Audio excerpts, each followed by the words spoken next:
അസ്സലാമു അലൈക്കും. എല്ലാ മുസ്ലിം സഹോദരന്മാർക്കുമുള്ള ഒരു മുന്നറിയിപ്പ്.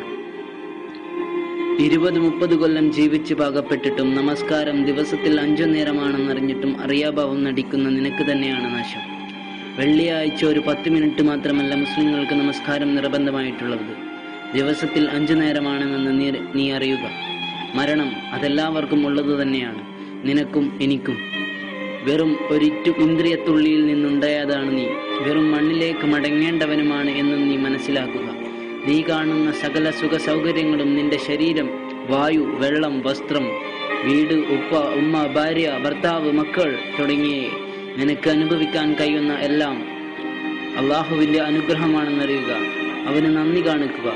ഓർക്കുക, നീ ഒരു ദിവസം നീ അറിയപ്പെടുന്ന നിന്റെ പേര് നിനക്കുണ്ടാവില്ല.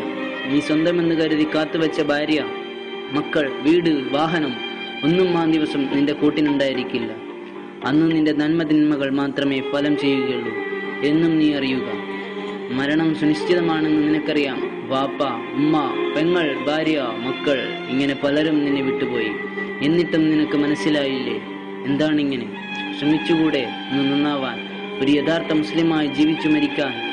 50-60 വർഷം മാത്രം കാലദൈർഘ്യമുള്ള ഈ ജീവിതത്തിനു വേണ്ടി അനന്തമായി നീണ്ടുകിടക്കുന്ന പരലോകം നീ നഷ്ടപ്പെടുത്തണോ? ഒറ്റയ്ക്കിരുന്ന് ശാന്തമായി ഒന്ന് ആലോചിച്ചു നോക്കൂ. ഈ ലോകത്ത് ഒന്നും ശാശ്വതമല്ല, ഒന്നും തന്നെ ശാശ്വതമല്ല. ഹിറ്റ്ലർ, നെപ്പോളിയൻ, കൈസർ, ഫറോവ തുടങ്ങിയ ഒരുപാട് രാജാതിരാജന്മാർ ജീവിച്ചിരുന്നു ഇവിടെ. ഇന്നവർക്ക് സ്വന്തം 6 അടി മണ്ണ് മാത്രം. ചിന്തിക്ക് നീ. ഈ ദുനിയാവിൽ തിമിർത്താഘോഷിച്ച് ഒടുവിൽ ഒരു നാൾ ചത്തുമലക്കാനാണോ ഇത്രയും കഷ്ടപ്പെടുന്നത്? ബുദ്ധിയില്ലേ? ചിന്തിക്ക്. 6 അടി മണ്ണിലേക്ക് വേണ്ടി പണിയെടുക്കണം നാം.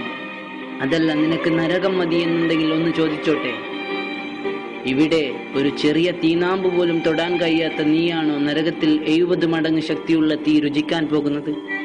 നരകത്തിലെ ഏറ്റവും ചെറിയ ശിക്ഷ തീ കൊണ്ടുള്ള ഒരു ചെരിപ്പാണ്. അത് ധരിച്ചാൽ ചൂട് കാരണം അവന്റെ തലച്ചോറ് ഉരുകിയൊലിക്കുമെന്ന് ഹദീസ്. വേണോ നിനക്കത്? നീ സ്വർഗത്തിന് വേണ്ടി പണിയെടുക്കുക. 1-ന് 1000 വെച്ച് തരാൻ അള്ളാഹു ഒരുക്കമാണ്. നീ ഒരുങ്ങുക. ഇത് മറ്റാർക്കും വേണ്ടിയല്ല, നിനക്ക് വേണ്ടി തന്നെയാണ്. നീ അവനെ മാത്രം ആരാധിക്കുക. അവനോട് മാത്രം നീ സഹായം ചോദിക്കുക. അവൻ ഒരിക്കലും നിന്നെ കൈവെടിയില്ല. തീർച്ചയായും അള്ളാഹു ക്ഷമിക്കുന്നവരുടെ കൂടെയാണ്.